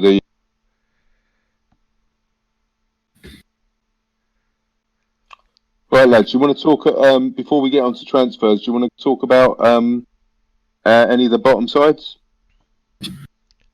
Bottom of the table. Did we talk about Newcastle, or did we do that before we started? I think we talked about Newcastle, didn't we? No, we talked about Newcastle. Yeah. They are in trouble. They're in free fall at the moment, and they don't look like winning the game from the start, do they? You know, they don't look as though they're going to give anyone a game at the moment. Too passive. And we played them tomorrow. That's the case. Kiss of death out to give them now. Playing Everton tomorrow. Yeah, Shelvey. I was just going to say Shelvey does nothing. He's so lazy and slow, and and he'll probably go and be man of the match now. So I'm not going to say that because I don't want to jinx you. Much as I don't mind Everton losing, I don't want to be the one that jinxes you. You know what I mean? Because I have to face my auntie afterwards if I do. It's 8. Sheffield United are on 8 points and Newcastle are on 19. So, I'm sorry, Brighton are on 18. Oh no, I don't want to do my maths again. Remember last time? 10. That's 10 points if they're on 18 and 8. No. Oh, God. 10. So, Sheffield United have to get 10 points at least. They've got 10 points behind. That's going to be hard for Sheffield United. I don't see Brighton as the one they're aiming for, though. Like we said earlier, I think it's Newcastle is the one they're all aiming at. Brighton, I think, will carry on. They'll pick up the odd point here and there. Yeah, I think it's Newcastle. I just don't see where the points are going to come from for them. And you do tend to find that as a team that's up in mid-table during the first half of the season, there always seems to be, every season, one that does this, gets up in mid-table, looks safe, and then just falls apart and just drops like a stone and ends up getting relegated every season. And I think that this season it looks like Newcastle, that one. Question is, which of the three at the bottom is the one that makes it out of the bottom 3? I think it'll be Sheffield United, West Brom and Fulham, the ones at the bottom 3 now go down. I don't see anything changing. I still think Newcastle could end up in it, but I can't see West Brom being the one to make it out of it. Just don't see anything about them. I really hope not. Hope not. I know you love Fat Sam. I don't think anybody likes him, do they? Apart from the media. Yeah, they love him. I just don't get it. And Pep's decided to go into comedy, calling him a genius. What the hell? The genius. Oh God, that was just class. That was classic. But it's like he got it. I think he did that on purpose. I think that was a mind game because you know what Sam Allardyce is like. If he gets up for it, you know what I mean? If he feels disrespected or whatever, he gets up for it, he gets his team up for it. Whereas when they tell him how great he is, he puffs up his chest, he thinks he's wonderful, and his team falls apart and he plays crap. I think Pep put a number on him myself. Yeah, they would have opened up and started playing football. That's exactly what he wanted him to do. Yeah, exactly. And he's done it. Right, should we move on to transfers? We touched upon Odegaard going to Arsenal, Real Madrid. You want to just say a few words about Lingard going to West Ham from Man United? Odd one, that, isn't it? Yeah, it is an odd one. He hasn't produced for a long time, has he? Maybe a change of scenery will do him good because, at one point he was a regular in the England side and he looked as though he was going to be a talent, but he's fell away, hasn't he? He's really fell away. He's not even near the United's starting squad. Yeah, he's had a few personal problems, so hasn't he? Family issues and that. So he works hard. He tries. He's quick, technically decent, makes good runs and that. But he just doesn't seem to have that little bit. The mental side of the game seems to be totally lacking with him. He does. Takes it. He doesn't have that focus on the game. It's like you see him. He's messing about in the team bursts and stuff like that. He's not really. He doesn't seem to have that mental capacity to take his game to another level. But Moyes will have him working hard and his pace will be useful for them. Do you think they'll stay in the top 4, West Ham, by the end of the season? I tell you what, I'm not Moyes' biggest fan, but the job he's done there up to now has been amazing, by the way. Yeah. And they've brought some good players. They're playing, like I said, they're playing some nice football as well. I watched them the other day and they were really good. They come to Goodison and done a number on us. And they looked a decent side and they are a good side. And getting rid of that centre forward was his best thing to Ajax. Yeah, Haller. Oh. Yeah, what a bad player he was. I can't believe he actually got money for him. Unreal. But then he was quite good when he played with another striker. He never played as an out-and-out striker before, so I think that might have been part of the problem. But the fact that he just couldn't be bothered to try was what let him down badly, isn't it? Yeah, he just looked awful, didn't he? He really did look out of place. But Moyes has got them playing some decent stuff, and they're hard to beat. They got the big centre half there. Begins with I can't think of his name now. Really, Bonner, is it? Yeah. He's playing really well for them. Good player. And they look like a good side, a good solid unit. And fair play to Moyes. I'm not his biggest fan, but he's done really well there. So all power to him. And the guy up front has come back from injury as well. Antonio, is it? Yeah, Michael Antonio. Yeah. He makes a massive difference, by the way. How is he such a good player when he's technically so poor? He can barely control his feet, let alone the ball. He just seems to blunder through, and he works his bloody arse off, to be fair to him. But I mean, if you actually look at his technique, he's a big, strong powerhouse. He's fantastic for them. But you've got to say, make your own luck, Tristan. Well, he gives everything, and that's why he gets the luck. He deserves the luck. But what I mean is, you watch him and you think, he's got absolutely no technique there whatsoever, and yet he's brilliant. It's just bizarre. Yeah. And yet they focus. He's powerful. Yeah, they focus so much on just being, on technique in the academies in England, and they don't look at the things that actually make a player a useful player. You know what I mean? It's not just because he works. You're right, it's the good runs he makes. It's it's the way he attacks the ball when it goes into the box. He's always looking to get on the end of it. He's always showing for the ball. It's things like that makes a good player, rather than just being able to control it and do 55,000. He frightens defences, doesn't he? He runs at them. He runs at them and he frightens them. He can only do 3 keepy-uppies, but I tell you what, you wouldn't want to mark him. Yeah, you'd much rather play a fancy Dan than him. This is what I mean. This is what the academy should be looking at: is where are these players? Why aren't these players coming through academies rather than the ones that are coming through? They're all of a muchness. You've only got to look at Reece Williams come through the Liverpool academy.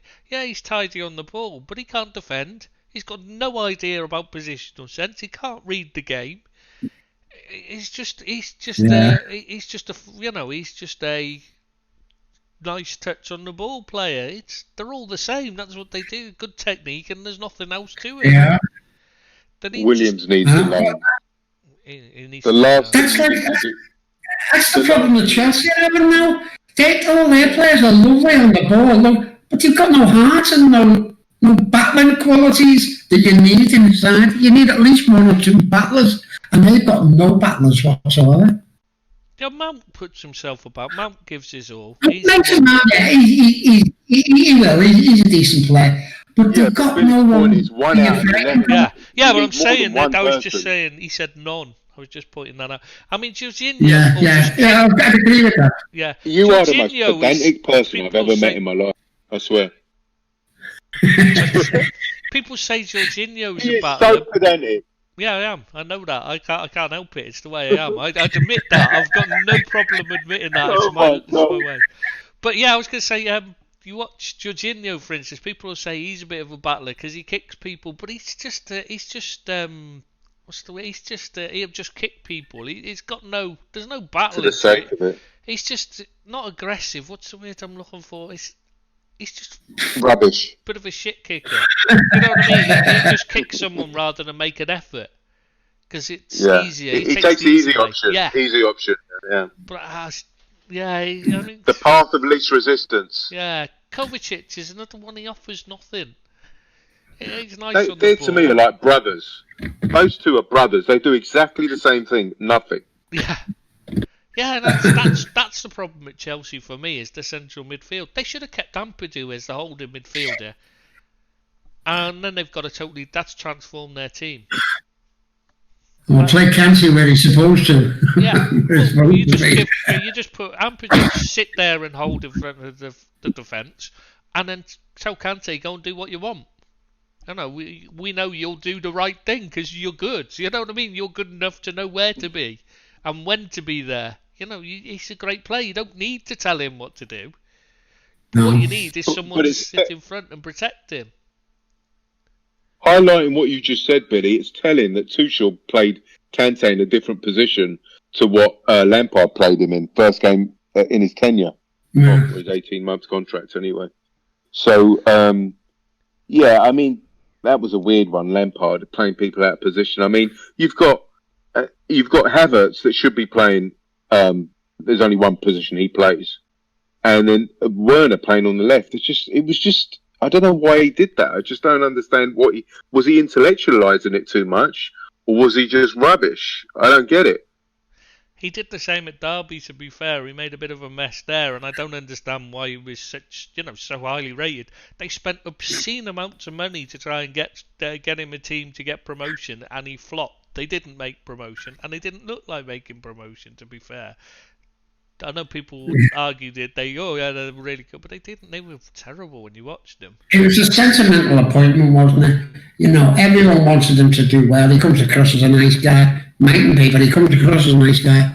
And, you know, they went for someone to appease the fans and get an old boy back, you know, what jobs for the boys. To be fair, I think at the time when they appointed him, I think he was about the only option they could take for that season. Right. For that one season where they couldn't make transfers, I think he was the right option. Perfect option because the fans will get behind him, support him, and you know what I mean. And it didn't matter that. And then they could worry about it. But he should have just been in for that one season, and that's where they went wrong. Is that's all he should have been for, one season. Then bring somebody else in the following summer to take a proper coach in. Take over. Yeah, but would you take a job knowing that even if you're Frank Lampard, you're full of confidence, should I say, that you've just brought Derby up or whatever, but should you be taking a job for one season only? I mean, what kind of message does that send out to yourself, and number two, to the footballing world? I mean, you can't just take a job for one season. If you're Frank Lampard, you're up and coming manager and you want to make it. Well, there's no way. Well, if you do a good job there, then you're going to have another good job lined up afterwards. You know, a big job will be coming in for you. Because you've got to remember, it was only his second season in management. So all he had to do at the end of that season, if he'd have gone, walked away from Chelsea, he'd walked away with his head held high. They finished fourth. You know what I mean? They had they weren't able to make signings and stuff. He'd have come out of that looking good. Now he's walking away, and there's like... You know, the only people who are saying he looks good are a few Chelsea fans who still worship him because he was a good player for them, and his mates in the media. That's it. See, I think you've got to have an apprenticeship as a manager. I really do, and I think although I'm certainly not as big as fan, Steven Gerrard starting with Rangers rather than going to a Liverpool, I think it's the right way to go. I know Rangers fans won't be happy about me saying this, but they're a lower tier team, it's a lower league. And you've got to start somewhere and then build yourself up. You can't just be thrown in at the deep end and expect to make miracles at top clubs. Well, he actually started in the under-18s at Liverpool, to be fair, as well. Yeah. So, he's actually... You've got to go out there. You've got to go away from your parent club. For me... Take a lower league job, take a League One or a League Two, and then progress, do well, and you move up the ladder. Going straight into the top rung, I think it causes problems. I think it's done that with Arteta, and we've seen it with Lampard. They just weren't ready for the jobs. To be fair, Lampard did go to Derby first. Yeah, but he was only there one season, wasn't he? That was the mistake. He should have stayed there, but Danny, I don't think they'd have... They were a mess. That's why he left, because they were out of money. Yeah. But conversely, Billy, you're saying that, I hear what you're saying, and you make a very good point, but what about then people like Dalglish and Pep? They get thrown in and they do... hang on, you've got to remember different circumstances. Dalglish took over, Bob Paisley was there to talk him through. Pep took over, he had Johan Cruyff there, and he took over the team with the best player in the world at the time, Ronaldinho, and the best young player in the world, Messi. Yeah, but still, you're telling me Chelsea didn't. He got Chelsea top. Yeah, but regardless, whoever's there to help, he still got. Pep and Dalglish were still successful, and they never had any management experience. But when Lampard got to Chelsea, he still had fantastic footballers at his disposal. Yeah, well, he didn't have Messi, did he? He didn't have a mentor, did he? He never had anyone around him that he could help him out. Whether that was him doing it or whether he wasn't offered it, I don't know. No, he was offered it. That's why he got the sack, is because he never got the help that he needed. Someone to advise him, like Dalglish got, like Pep did.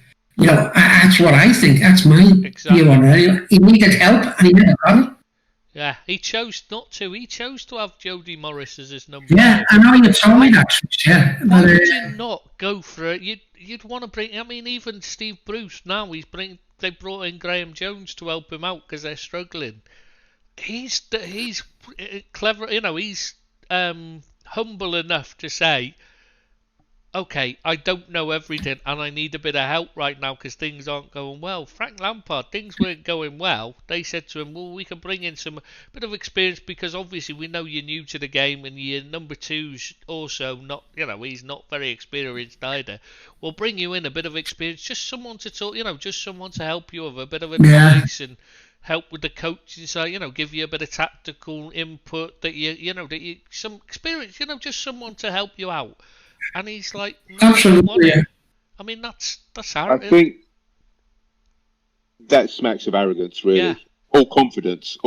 But I think you'll find Jody Morris actually look back on that in retrospect and think, yeah, maybe we should have got that help that they offered us because they might have been in a job today, and that could have propelled them up the league, got them top four. And their jobs might have been safe for next season. So I think they will rue that decision, definitely. Well, you got to look at Klopp. Yeah. Klopp he's not. He will tell you whenever you speak to him. He says it's a team. You know, it's not just me that wins. Yeah. You know, when he wins things, it's Mona, it's Pep Linders, it's not Boover. He's the one that left, isn't it? No. The other, the one I mean anyway, and all these others, the Mini Kronmaier, that's the one I was trying to. Andres Kronmaier, and he'll go through all of them, and he'll say these are all part of it. It's you need a team around you, statisticians and all that all help out. The analysts, everyone helps out. It's the recruitment team, all that. It's a team. Frank seemed to think it was all about him, and I think he's just too old-fashioned for the game. I think he's or not experienced enough. Yeah. Because in time he might find that he'll credit people that he should do. You're right, because Klopp's always crediting even the Portuguese coach, the guy they brought over to teach the kids, coach the kids. He's always crediting people because he doesn't believe his own hubris kind of thing. He knows he's good, but he's also magnanimous in saying that I'm not the only one that does good work. All my team, it's a team game. It's a team not effort. All me, it's us, and that's how it should be. Us, yeah. And I think that was what Frank Lampard lacked. He lacked that. It might be something he learns now from his sacking. It might be something he'll go away and think about and think, you know what, that was my mistake. I really did need that bit of help. I needed that bit of experience here to just say to me, because 9 times out of 10, when these players do get appointed at jobs, they normally have an experienced steer alongside them. It's really strange that Chelsea didn't insist on one when they appointed him. I think it was insecurity on Lampard's part and Jody Morris's part because they thought that they would be getting judged adversely if they brought any help on, like they couldn't do the job. But with somebody like Klopp, he's secure in his own success. That he knows if he brings somebody on, it isn't that makes him a bad manager. It just makes him a better manager. I think the problem at Chelsea was they offered him the help when he was in trouble, rather than it being at the start saying we we've not got a problem. We trust you and all that, but we just want you to have a bit of experience. So when things are going wrong, you've got some experience there to lean on and help you through it. Because it's something you've obviously not been through yet. You're new to the job and that, and it'll just to be a bit of a. That's what's went wrong, I think, personally. Because when you get it offered, when you're struggling, you're being offered it because you're struggling, and then it becomes more difficult to accept the help because you're admitting you're not doing very well. Yeah, that's a point. Agreed. Billy, we were just dwelling on transfers. Do you want to talk about Balassi from Everton to Middlesbrough? Yeah, he's off to Middlesbrough. He's had a lot of bad luck, that lad, to be honest with you. I was never his biggest fan, but the same fella, everybody thinks the world of him at the club. He's there every day. He does what he can. He got a really bad injury, and as it turns out, he would waste the money. But that's not the player's fault if he gets an injury. People are going on; they can't wait to see the back and all that. But he's never said anything derogatory about the club. He's been a model professional. He's always boosting the club up on websites or whatever, and he just hasn't had the luck, and you get players like that. And I say good luck to him. I hope he resurrects his career, because I think there's a decent player in there somewhere, but just one of them things, I'm afraid. I think he's 31 now. I think that for him, he's not going to set the world on fire at any time in the future. And he's a multi-millionaire, and he's had a good career, So, I mean, not necessarily with Everton, but with Palace before that. He's money out the game, and I say good luck to players like that. He's not. I don't think he's a bad person. He's a nice enough fella. Just had no luck at all in football, and you get players like that. And did you see what your captain, the text messages he sent him? He's saying, look, basically, sorry, you're not at the club anymore. You've been wonderful. You've been, you at the training ground. You've been a great professional, blah, blah, blah. They all, like you said, they all say wonderful things, and yeah, at the end of the day, you played football at the top level. You're a multi-millionaire. Listen, that's not that bad, is it, really? No, he's earned a good living out of football, and he just never got the breaks, and that happens in football. Played at the top level, I thought he was at Everton. That is the top level. You'll see that at the end of the season. All right, guys. On that note, I think we should, on Everton being top level. Yeah, go out with a laugh.